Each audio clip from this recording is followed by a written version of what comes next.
ಮಾಜಿ ಗೃಹ ಸಚಿವರ ಮಗಳು ಆತ್ಮಹತ್ಯೆಗೆ ಶರಣ್. ಪ್ರಭಾವಿ ರಾಜಕಾರಣಿಯ ಮಗಳು ಕಟ್ಟಡದಿಂದ ಜಿಗಿದು ಆತ್ಮಹತ್ಯೆ. ಮಾಜಿ ಗೃಹ ಸಚಿವರ ಮಗಳು ಸಾವಿನ ಸುತ್ತ ಅನುಮಾನಗಳ ಹುತ್ತ ಬೆಳೆದುಕೊಂಡಿದೆ. ರಾಜಕೀಯದಲ್ಲಿ ಸಂಚಲನ ಮೂಡಿಸಿದೆ ಆತ್ಮಹತ್ಯೆಯ ಸುದ್ದಿ. ಆ ರಾಜಕಾರಣಿಯೇ ಅನುಭವಿಸಿದಂತಹ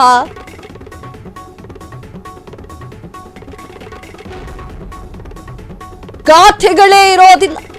ಎರಡನೇ ಹಂತದಿಂದ ಅಂದ್ರೆ ಎರಡನೇ ಮಹಡಿಯಿಂದ ಜಿಗಿದು ಆತ್ಮಹತ್ಯೆ ಮಾಡಿಕೊಂಡಿರುವಂತಹ ರಾಜಕಾರಣಿಯ ಮಗಳು. ಎಸ್, ಹೌದು, ಒಂದು ರಾಜಕಾರಣಿಯ ಮಗಳು ಆತ್ಮಹತ್ಯೆಗೆ ಶರಣಾಗಿದ್ದಾರೆ. ಎರಡನೆಯ ಅಂತಸ್ತಿನಿಂದ ಬಿದ್ದು ಆತ್ಮಹತ್ಯೆಯನ್ನ ಮಾಡಿಕೊಳ್ಳಲು ಮುಂದಾಗಿದ್ದಾರೆ. ಆತ್ಮಹತ್ಯೆಯನ್ನ ಮಾಡಿಕೊಂಡಿದ್ದಾರೆ. ಮಾಜಿ ಗೃಹ ಸಚಿವರ ಮಗಳು ಈಕೆ ಪ್ರಭಾವಿ ರಾಜಕಾರಣಿ. ಆ ಒಂದು ರಾಜಕಾರಣಿ ಎಲ್ಲಾ ಒಂದು ಖಾತೆಯಲ್ಲೂ ಕೂಡ ಅನುಭವಿಸಿದವ್ರೆ, ಎಲ್ಲಾ ಖಾತೆಯಲ್ಲೂ ಕೂಡ ಅಧಿಕಾರವನ್ನ ವಹಿಸಿಕೊಂಡವ್ರೆ. ರಾಜಕೀಯದಲ್ಲಿ ಸಂಚಲನ ಸುದ್ದಿ ಮೂಡಿದೆ ಆತ್ಮಹತ್ಯೆಯ ಈ ಒಂದು ಸುದ್ದಿ. ಮಾಜಿ ಗೃಹ ಸಚಿವರ ಮಗಳು ಇನ್ನಿಲ್ಲ ಎನ್ನುವಂತಹ ಸುದ್ದಿ. ಹಾಗಾದ್ರೆ ಆ ರಾಜಕಾರಣಿ ಯಾರು? ಯಾವ ಕಾರಣಕ್ಕೆ ಇವಳು ಆತ್ಮಹತ್ಯೆಯನ್ನ ಮಾಡಿಕೊಳ್ಳುವಂತಹ ಕೃತ್ಯ ಎಸಗಿದ್ದಾಳೆ? ಉಪಾಸನಾ ಪುಖನ್ ಸಾವಿಗೆ ರಾಜಕಾರಣಿ ಮಗಳು.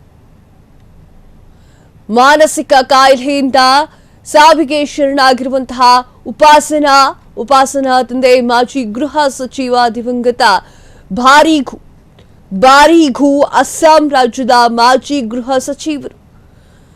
ಪುಖನ್ ಮಗಳು ಉಪಾಸನಾ ಆತ್ಮಹತ್ಯೆಯನ್ನ ಮಾಡಿಕೊಂಡಿದ್ದಾರೆ.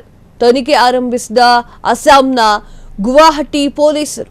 ಎಸ್, ಹೌದು, ಅಸ್ಸಾಂನ ಮಾಜಿ ಗೃಹ ಸಚಿವರ ಮಗಳು ಉಪಾಸನಾ ಎರಡನೇ ಮಹಡಿಯಿಂದ ಬಿದ್ದು ಸಾವನ್ನಪ್ಪಿದ್ದಾರೆ.